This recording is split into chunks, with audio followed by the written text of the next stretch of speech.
जैन धर्म के प्रमुख गुरु जैन मुनि विद्यासागर जी महाराज ने शनिवार की रात करीब 2:30 बजे छत्तीसगढ़ के डोंगरगढ़ राजनांदगांव में अपना देह त्याग दिया। रविवार 18 फरवरी 2024 को उनका अंतिम संस्कार पूरा हो गया। उन्होंने छत्तीसगढ़ के डोंगरगढ़ स्थित चंद्रगिरी तीर्थ में आचार्य पद का त्याग करने के बाद 3 दिन का उपवास और मौन धारण कर लिया था।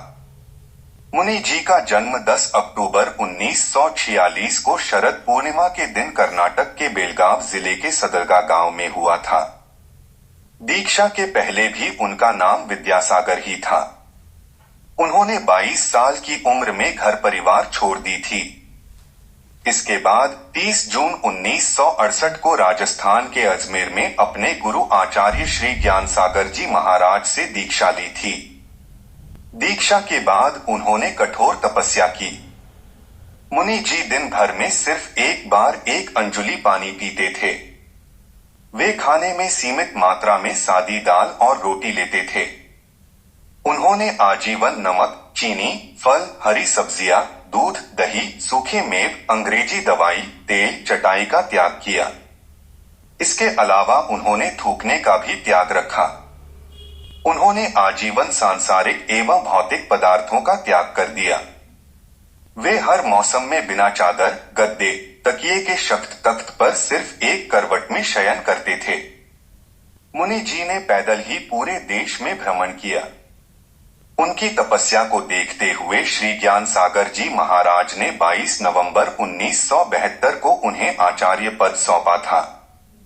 आचार्य विद्यासागर के पिता का नाम श्री मल्लप्पा था, जो बाद में संन्यास लेकर मुनि मल्लिसागर बने। उनकी माता का नाम श्रीमंती था, जो आगे चलकर संन्यास ले ली और आर्यिका समयमती बनी। मुनि उत्कृष्ट सागर जी दिवंगत विद्यासागर जी के बड़े भाई हैं। वहीं उनके भाई अनंतनाथ और शांतिनाथ ने भी आचार्य विद्यासागर जी से दीक्षा ग्रहण कर लिया है।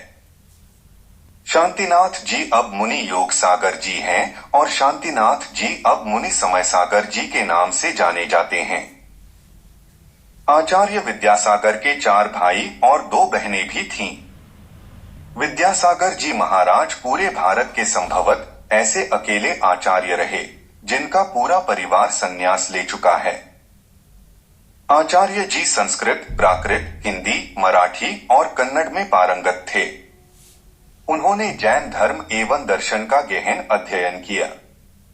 उन्होंने हिंदी और संस्कृत में कई ग्रंथ लिखे हैं। 100 से अधिक शोधार्थियों ने उनके कार्य पर पीएचडी किया है। उनके कार्यों में निरंजना शतक, भावना शतक, परिशय जाया शतक, सुनीति शतक और शर्माना शतक शामिल हैं। उन्होंने काव्य मूकमाटी की भी रचना की है। इसे कई संस्थानों में स्नातकोत्तर के हिंदी पाठ्यक्रम में पढ़ाया जाता है। वे कभी भी और कहीं भी यात्रा के लिए निकल पड़ते थे। इसके लिए उन्होंने पहले से योजना नहीं बनाई।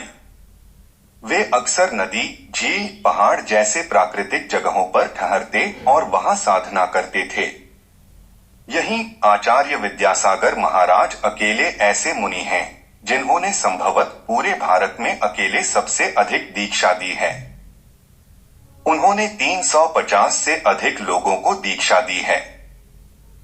आचार्य विद्यासागर जी धन संचय करने के खिलाफ थे।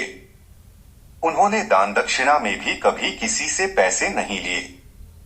उन्होंने आज तक ना ही कोई बैंक अकाउंट खुलवाया और ना ही कोई ट्रस्ट भी नहीं बनाया। लोगों का तो यहाँ तक कहना है कि आचार्य ने पैसे को कभी हाथ भी नहीं लगाया। उनके नाम पर यदि कोई दान देता भी था तो उसे वे समाज सेवा के लिए दे देते थे।